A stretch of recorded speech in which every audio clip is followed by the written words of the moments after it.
Well, hello there, friends of the Better Events Podcast. Today, instead of your familiar faces, Logan and Mary, you're stuck with us, Anca Platon Trifan, host of the Events Demystified Podcast, and David T. Stevens, the ever so charming host of Return on Wellness web series on YouTube. And we're ready to kick off a amazing takeover, which we thought would be super fun for all of our audiences, which very much cross over in the event industry. Before we get started, however, our ever so charming co-host that is right here with me will get our mind and body flowing with some energy with this one quick movement exercise that he swears by. But before we get started, I feel like I need to give you a chance to say something, David. Hello. Hi, thanks. Thanks for letting me get a word in. Great, right? Because I was Yeah. just gonna be hosting here our podcast, but I'm not used to have a co-host, right? So I'm like trying to get this gist that Logan and Mary are doing so well, and I'm like, how do you co-host a podcast when all you've done is hosted yourself? Well, I mean, you've hosted, but you've had guests, so it's not like you were doing monologues. So it's For sure, but it's not shouldn't be like you too have difficult. a co-host to like bounce off of, right? Like it's True. a dance. I'd agree. Yeah. All right, so get us So started. What okay. are we All right. gonna do?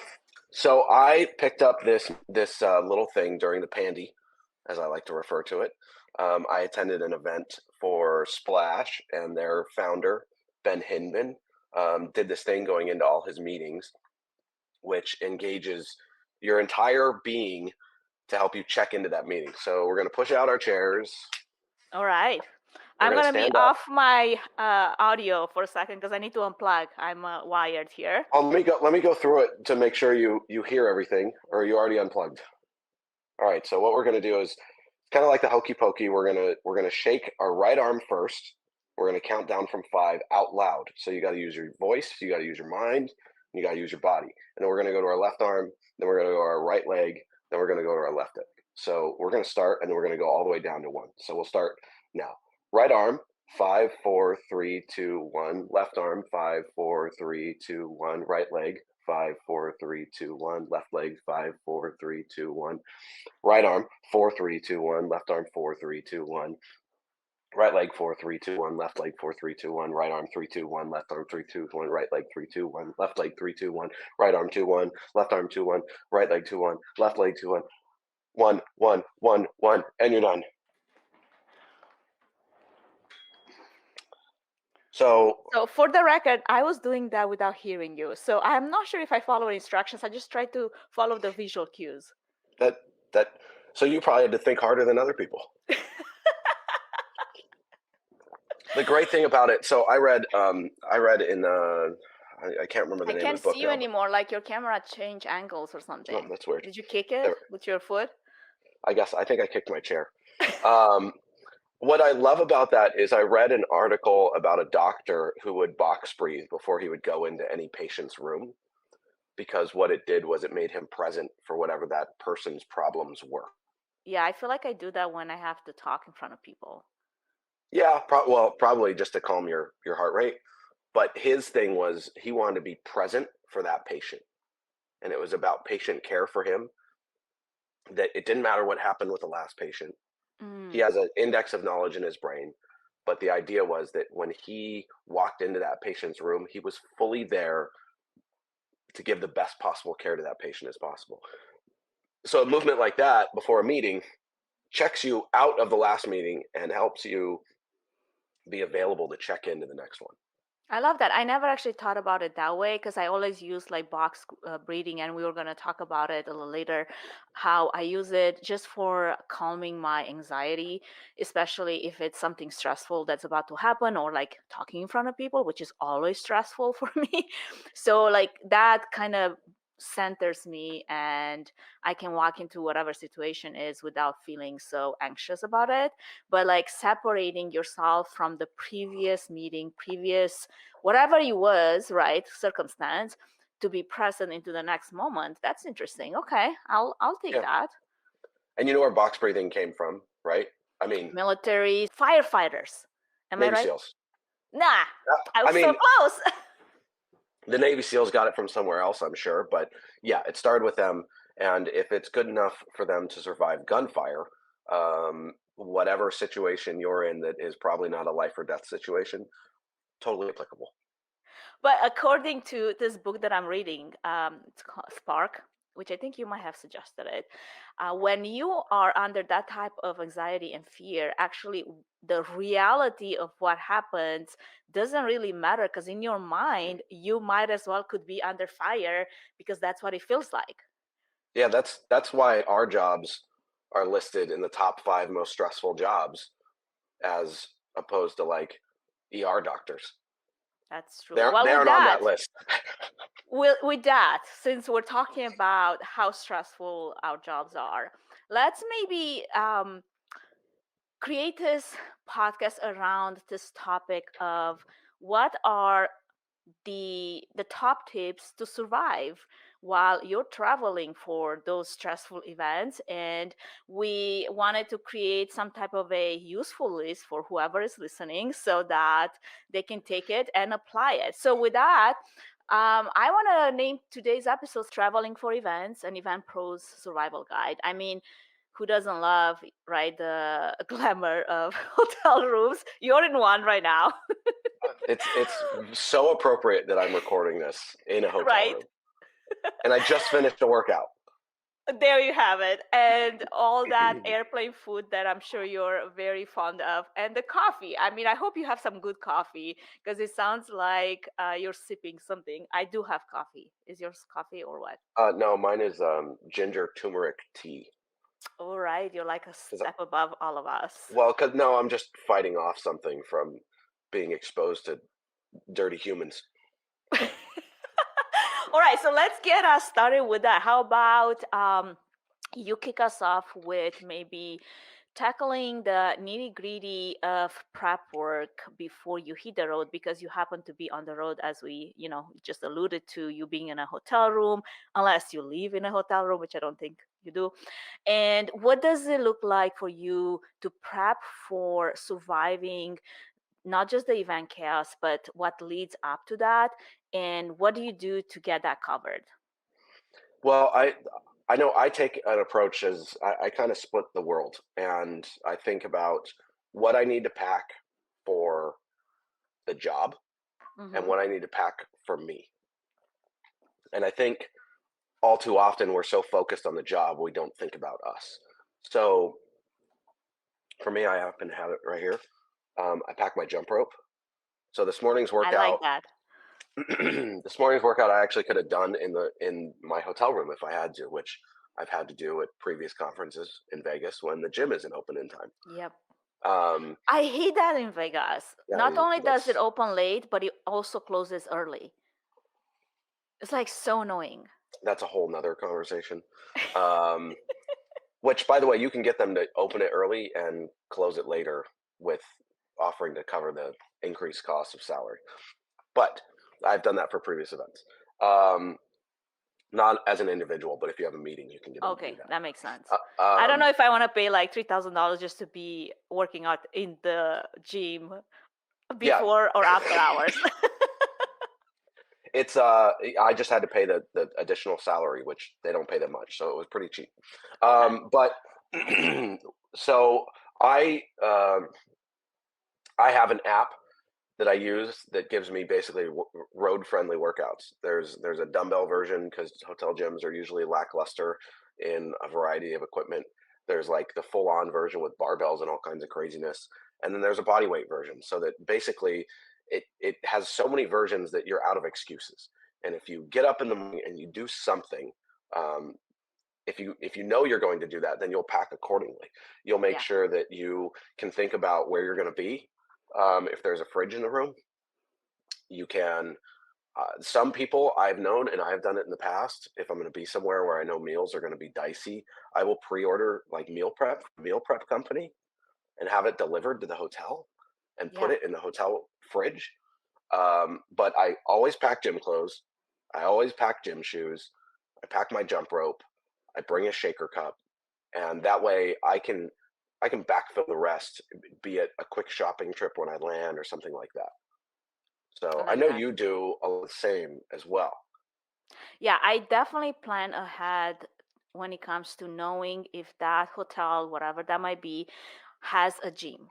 And then actually go and research what type of gym that is. Like I would look at pictures online, like does it have the equipment that I normally use for my workouts, or does it just have your regular, like few cardio machines, and maybe some dumbbells, like you said. And then I have a plan similar to probably what you have in an app that I built for myself with a routine that I know if all I have is like a cardio treadmill for that, and then some treadmill some dumbbells, then I plan my workouts based on that. But even there is like sometimes it's I take shortcuts because normally I use heavy dumbbells, and not all hotel rooms have heavy dumbbells, so I'll have to adjust. But I love the idea of a jump rope. Actually, I've used that before in a hotel room without a gym where I just needed to get a workout, and it wasn't safe enough, or I felt like it wasn't, for me to just go for a run. Because I would probably prefer going for a run versus just jump roping, unless I have to watch TV or some show. So then Right. jump roping while watching TV sounds like a good combination. And that kind of takes care of my workout. Now, when it comes to meals, you're right. Like it's so important to have the right type of, especially if I follow a very strict macro menu, and to have something that fulfills my needs. And many times, actually, if I have time prior to the event, I would go to the local. Now I actually know which places have what. So I have a shopping list from Walgreens, even Walgreens, because I mean, there's a Walgreens everywhere, right? Or Trade CVS. or CVS, exactly. Trader Joe's is my go-to if it's a fancy place where that actually has a Trader Joe's and is not too far from the hotel I'm at. And I would buy either protein in the form of chicken and some greens, that I can do in my shaker, because I definitely get my shaker with me as well. Or I would buy those shakes, the protein shakes that you can already, Yeah. have them to go, and they don't need to refrigerate in situations where you don't have a fridge. And that's been, very helpful to just put in my bag and go on site when I have to have a snack. And I would rather get the snack from a protein shake than some kind of a carb loaded, sugary, whatever it is that's laid on the snack table, because that's always going to be a trap, right? So those are kind of my things. And then I love to bring some of the resistant bands. So on Oh, top of yeah, that yeah, yeah. jump rope, I would do either TRX or bodybuilding resistant bands that I can use in conjunction with this plan that I have built for myself. So that, and a lot of body work exercises are super easy to do. Yeah, like you don't need any of this if you have some type of a schedule of a routine that you build for yourself to know, okay, I'm gonna do this many push-ups. You can do lunges, you can do squats. There's a lot of things that you can do if you allocate the time for it. Now, Yeah. to allocate the time for it when you Well, I have a think, very busy day. yeah, and I think we kind of jumped into tactics before Yes, we talked about know what your objective is going to that event. Like, it's true. are you going to um, are you going to try to stay on task, or are you going to take a few days off? Is there a Right. party you really want to go to? And so the I watched this thing on fitness models one time, back in the day when I thought that was an opportunity for me. Thank you for not spitting your coffee out when I said that. But they would say on their cheat days, they would lift their heaviest. They would go for their PRs. They would Mhm. go all out on their workouts Right, and because just destroy them. you actually have all your macronutrients and carbs Right. loaded and all that. So if you know you're going to go to a party and you're going to take the next day off, that day at the gym before the party, Like go get hard. after it. Go Go hard. hard. Like, Yeah. yes. But think about what you want your objectives to be during that. Okay. And I feel like both of Because us then are you can such plan like accordingly. we're such workout, fitness inclined people that we think of a workout has to happen. Like I don't skip days unless I'm dead tired or it's been crazy, crazy day, right? But let's just, I think, take it a step back. For someone that working out every single day is not part of their routine, like I feel like we need to dumb it down a little bit now because we just took it to the extra level.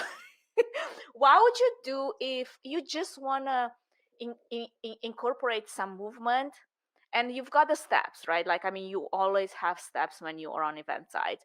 But what else would you do if you needed to just incorporate some movement aside from all the 20,000 steps that you've done? Yeah, I mean, do 100 burpees for time. That's all you got to do. Oh, Like I that's hate those. yeah, it's absolutely miserable, and it'll take you somewhere between 10 and 20 minutes. You'll be sweating like crazy. And it's really simple, really basic. You may not need a heck of a lot of warm up. And the thing about a burpee is all it is ensuring your mobility in case you were to fall down. That's all it is. And you're practicing falling down. Yeah. But we all remember that commercial, I've fallen and I can't get up. Well, she needed to do more burpees. Maybe she had a broken hip. There's another thing there. But the idea behind a burpee is knowing how to get up off the ground if you fall down. And that's Fast. what, well, you can So get you're not faster. embarrassed that you just fell over your shoelaces. Right. But the thing is, it doesn't have to be all hardcore.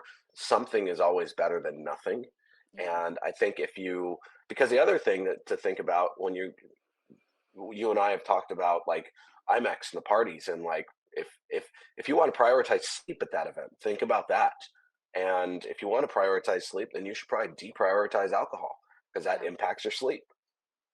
But know what your goal is before you get on the road, and then you can accomplish those goals pretty straightforward and easily.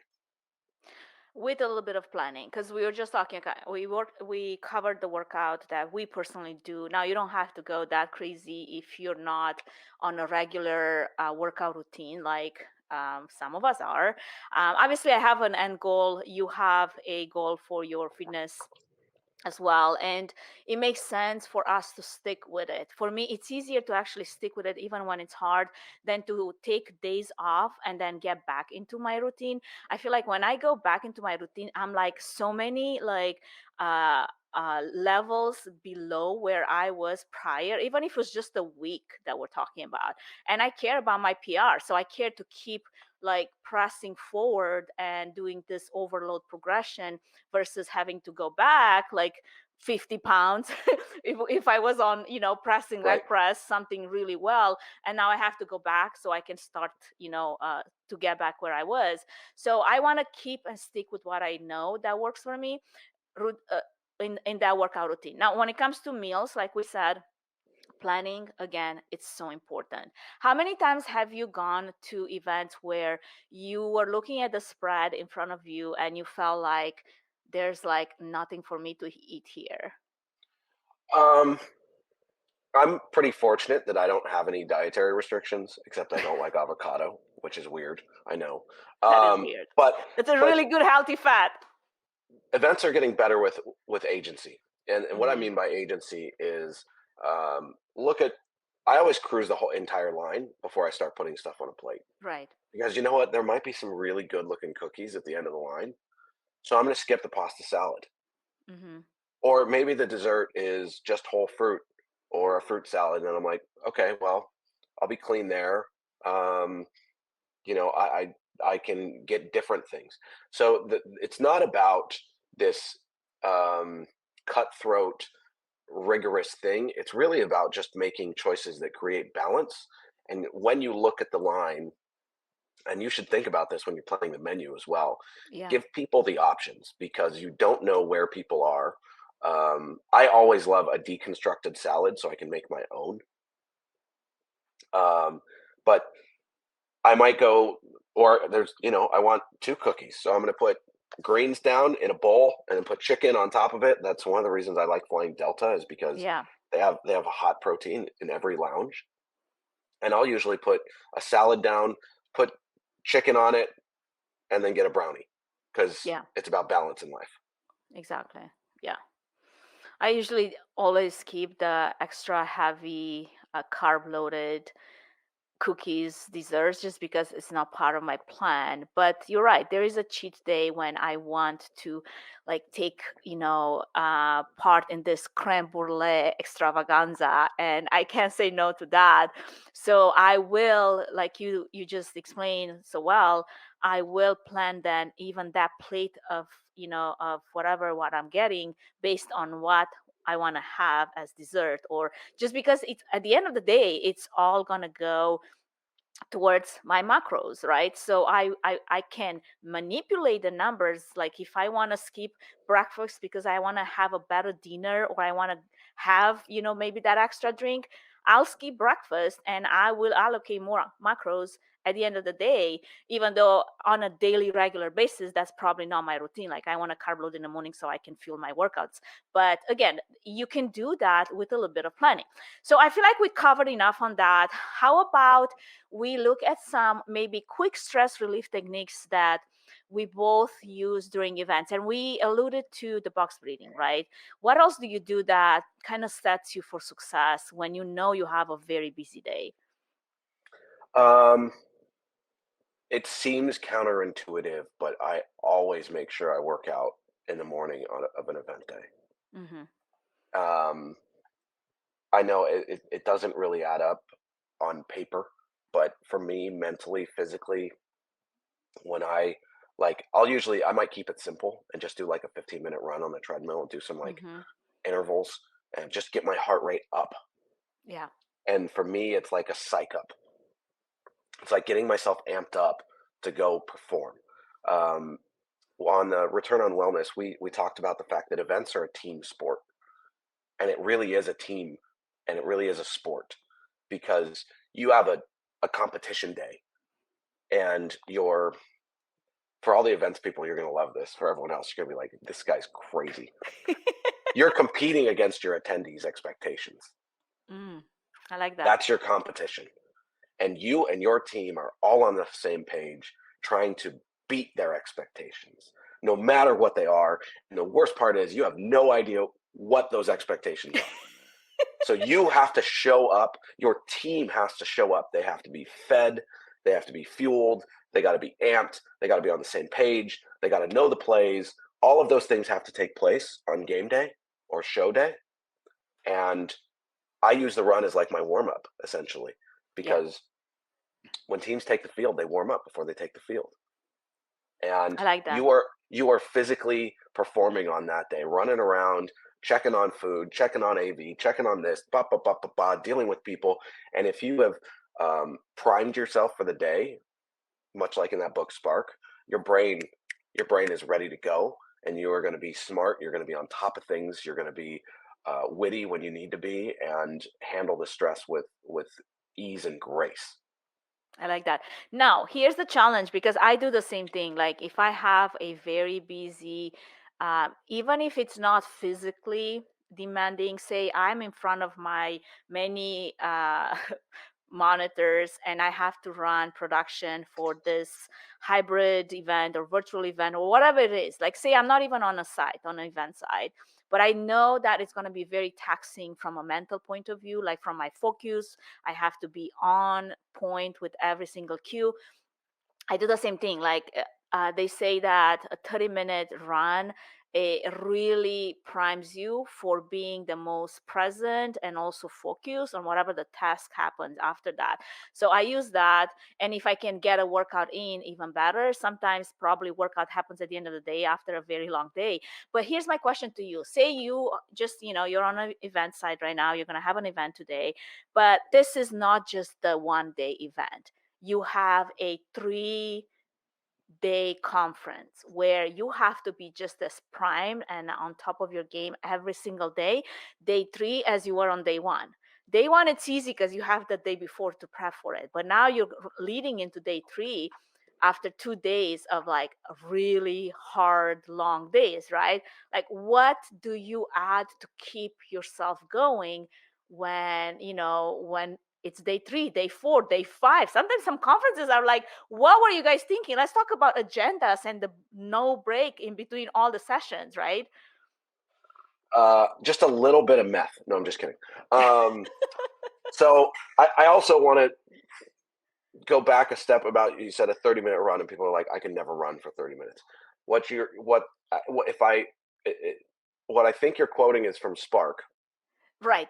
And And I love what it was actually a heart rate zone. heart rate. That's right. Which usually Which, a run would get you there. But also, you know what else gets you there? Which I do on not if you don't very work many out. days. No, let me tell you.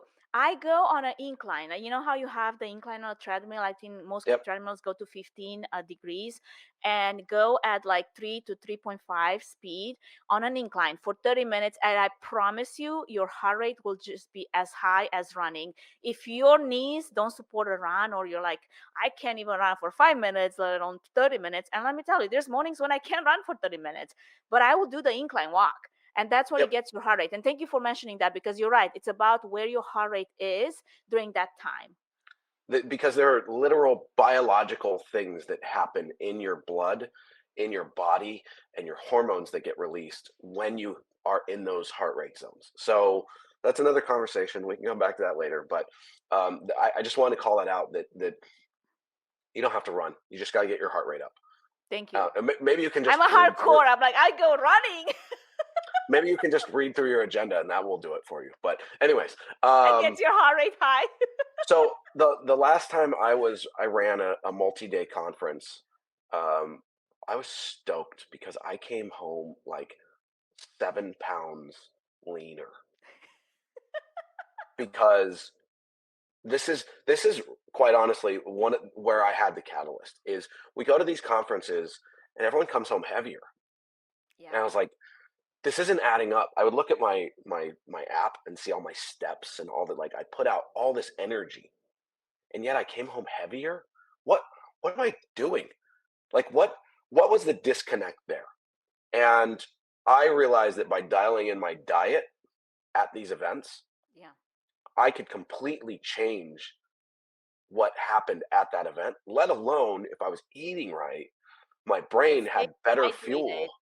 Yes, eating right, hydrated, taking the time, getting sleep, which Yeah. that's a tricky one, especially in the evenings when your mind is going.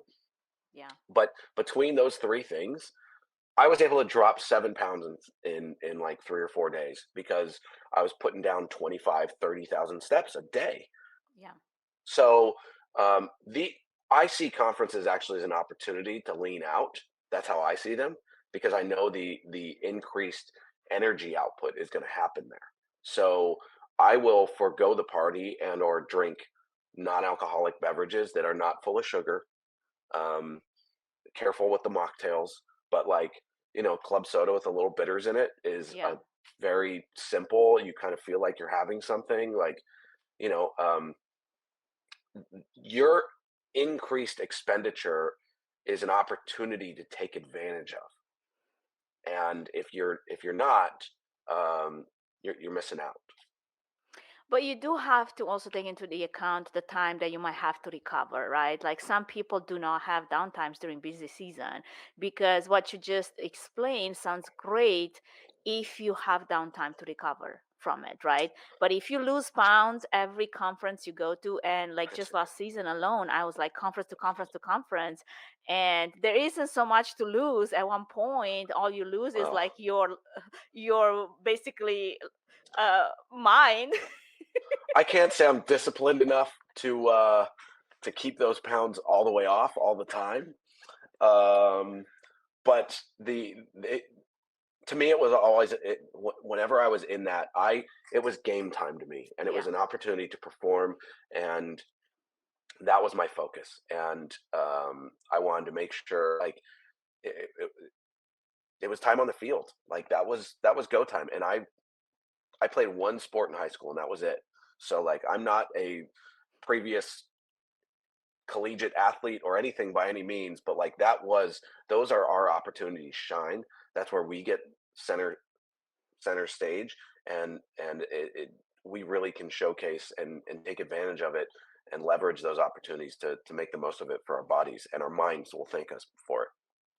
So why do you think events are so brutal? Like, why do we, make it like to be this brutal experience for us behind the scenes? And let me tell you, like, it's not just front of scenes, speakers that feel it, because I've been on both sides of the event, and I'm sure you have as well. But it just feels like we don't look at it as a experience where we can, I want to recharge. Like I want to go to IMAX, or whatever other industry event, and come back thinking, wow, I feel recharged. more often than not, I feel like done for, like so tired, so exhausted. I need another week just to recover. I want to come back to that. I want to ask you a question first. Go. And I know we're short on time, but We are gonna run out of, yeah. this is a very tactical question, and I think everyone can use these tips. What's in your emergency on-site kit? Ooh. All right. Coffee. Okay, I'm kidding. I do love to actually get good coffee. I feel like a lot of coffee that you get on some event sites are just like watered down By the versions. way, I got to give props to Caesars. I have been to a conference at their forum, not Mm-hmm. not in the main hotel. I haven't been Right. to one The over there. forums. Okay. The second new Right. building, the coffee over there, amazing. And I drink Okay. it black in the mornings, so Yeah. sorry, but little props Same. to them. Good trade show coffee is few and far between, so they deserve the accolades. Okay, Absolutely. I agree. But here, actually going to that, actually, I pack my Nespresso Uline espresso machine in you're my insane. bag. I am not kidding you Yeah, because you have problems. This is not what normal people do, espresso people. is important to me just because, again, I drink it black the same way. And if it doesn't taste right, you can tell. Okay. Yep. Extension cords. Somebody was making a post. I think it was my friend Andrew on LinkedIn about how he was like making this funny post about how he was trying to find a place to, I know, iron something. And there's like hotel rooms without any ports, like any power ports aside from like one by the bed somewhere. Like one would be enough, right? I kid you not. I take my extension cord, I take my triple tap. Those are things that I don't have expectations for the hotel to provide for me. I just want to be prepared. What is a Protein, triple tap? like one of those cubes that you put in one outlet and then you have like 3 or 4 outlets. Great Oh, for okay. All right. devices, so you All can right. charge like your watch, AirPods, your phone, all the things, right? Like I have quite a few devices that I usually need to charge at the end of the day, and plus my battery bank. I always carry some battery banks with me for my phone. Yeah, that's right. um Also, protein bars. I do take some really good protein bars, and usually those are very much focused on my nutritional needs, because let's just not get started into how you go and buy protein bars at the store and there's little to no protein in them, but they're marketed as protein bars, right? Yeah. Um, we talked about the jump rope. We talked about the resistant bands. Those are all part of my emergency kit. And I would have always like a straightener or something for hair. I know you don't have that problem, but I have to have that. And I Um, don't know if I'm forgetting anything. What about you? so this little power bank I showed. It's an Anchor, and it has two USB-Cs, so I can Mm-hmm. charge my and a USB, and but I can use it instead of the brick for my laptop. So Nice. because it's got a plug on it. Yeah. It plugs into the wall and it charges itself. You don't have to you don't have to use a plug to Right. plug into the plug. It plugs directly into the wall, and then it can either serve as your regulator if you're international, um, Nice. or as a standalone battery that will actually charge your laptop. And then the other thing I have is it's a little it's an extension cord, but it's got built-in USBs in it, Yeah. and it coils and then How plugs into cool. itself. It's tiny, and it goes right I into like my it. backpack. And Yep. those are like my two go-to things. And then I have my miscellaneous cords and Right. cables and Right. whatnot. But that Very power cool. bank has been a game changer. Okay. Well, since we're coming to time and we talked about that, and I want to be, respectful of the timing that Logan and Mary has for their podcast, how about we share one final pro tip that we both have? Like, why don't you get us started here? Just do something, anything, do Mm, something. The the programming I follow for my workouts, their big thing is something over nothing. I like And that. the other thing I've seen a bunch of times on like Reddit is people like, "Oh, what workout should I do before I start CrossFit?" And the thing everyone says is, "Don't, just go." And Yep. it's not a plug for CrossFit, but it's a plug for just trying. Just make the effort. You are going to be so happy and pleased with yourself for making the effort that that's what's going to keep you motivated. There will be times you get frustrated and whatnot, and that's what we're all here for. But just start, just do something. And you don't have to cut all kinds of crazy things out. Like, there's a reason fad diets are fad diets, because they're unsustainable. Like, make small changes and do something over nothing. Yeah. For me, I think my biggest tip is pack some protein powder with you when you don't know for sure what's going to be available to you. I've been to convention centers where the next lunch spot is like miles away, and I only have 30 minutes to get fed and get back to work. And having that either protein bar or protein shake, protein powder is easy to travel with because it doesn't weigh a lot. I don't always travel with protein shakes just because it's like liquid, and sometimes I just have a carry-on and I can't put it in my carry-on. So protein powder, although I have been, TSA spotted a few times, like, what is all this powder in your backpack, lady? Like, let's not get into that. But that's my Pre-workout biggest looks one. way dicier. It's true. It's true. You do planning as an event professional for everything else. Might as well apply it to your own nutrition, your workouts, and staying healthy. And on top of that, sprinkle a bit of mindfulness, a little bit of positive affirmations in the morning. And I think you're good to go. It's not like we're reinventing the wheel. We're just being more, I guess, intentional with our choices and those small habits that we can all implement if we are just intentional enough. So with that, David, where should people connect with you if they want to find out more about your workouts and your CrossFit adventures? Well, you can look up the show on Return on Wellness. They might be edited by the other person on this show. So that's a little Who was plug. that? Was that? Yeah, that was a plug for you. So you can check out Return on Wellness on YouTube at Return on Wellness. And then otherwise, I used to be on Twitter when it was Twitter, but I don't really use it anymore. But on LinkedIn and Instagram and Threads, it's at David T. Stevens. And I say, if you want to get to know me, LinkedIn. If you really want to get to know me, Instagram. So yeah. Love it. What I about think one of you? my You just put your name. I feel like if you go on LinkedIn and just search up Anca Platon Trifan, there's just one person there that will show up. And although there's other Anca Trifans, because that's just a very common Romanian name, if you do add the Platon to that, you're going to find me. And you're right. Like, if you want to know me professionally and maybe not so professionally, definitely check out LinkedIn. That's where all the content is. I do show behind the scenes a lot more on Instagram, just by the means of how the platform makes it easy. Events Demystified Podcast is on YouTube, is on its own website, is on Spotify, everywhere that you can listen to a podcast. You can tap into that. And we hope that you gain some tips, knowledge, tricks from what we shared today. But if you want to dive deeper in some of those like mental and physical fitness tips, both of our shows cover this in a way more of a comprehensive way. And with that, I think we're done. I think we're so out of time that probably we're going to get cut off by Logan. Well, this was super fun. Thank you, everybody, for allowing us to be here. We hope you enjoyed it. If you have tips you want to share, because wellness means different things to different people. So I'd love to hear what's working for you. Thank you. Thank you, everyone.